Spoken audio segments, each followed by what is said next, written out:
দর্শক, কিছুক্ষণ আগেই রাজধানী মতিঝিলে আগুনের বিষয়টি আপনাদেরকে জানাচ্ছিলাম আমরা।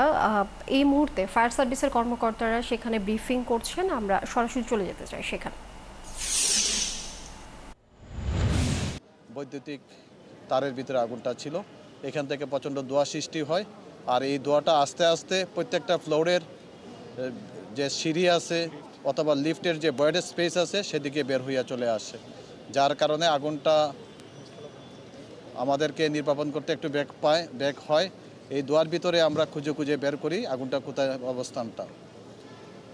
তো তাদের যে হাইডেন লাইন ছিল এবং আমাদের ফায়ার সার্ভিসের যে পাম্পের যে লাইন ছিল আমাদের পানিবাহী গাড়ি থেকে এবং ডিটেল গাড়ি থেকে, এই গাড়ির মাধ্যমে আগুনটা আমরা সম্পূর্ণভাবে প্রায় 40 মিনিটের ভিতরেই আমরা আগুনটাকে সম্পূর্ণভাবে নিয়ন্ত্রণে নিয়ে আসি। 47 কোটি না, আহত একজন ছিল, দোয়ায় আপনার ওদের সিকিউরিটি একজন আহত হয়েছে, সে দোয়ায় আহত হয়েছিল। আমরা আমাদের গাড়ি দ্বারা তাকে হাসপাতালে প্রেরণ করি।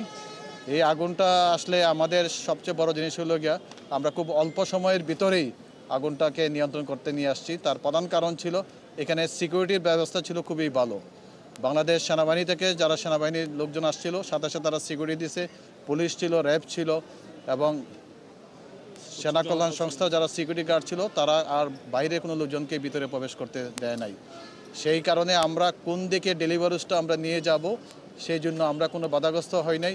আমরা স্বাধীনভাবে আমরা ডেলিভারিজ নিয়ে উপরে আমরা খুঁজতে গেছি যে আগুনটা কোথায় আছে, এবং খুব অল্প সময়ের ভিতরে আগুনটা নিয়ন্ত্রণের কারণে এই বিল্ডিংয়ের অধিকাংশ ফ্লোরগুলো একটা ফ্লোর ছাড়া সবগুলো ফ্লোর আমরা বাঁচাতে পারি এবং ক্ষয়ক্ষতির পরিমাণটাও আমরা কমিয়ে নিয়ে আসতে পারি।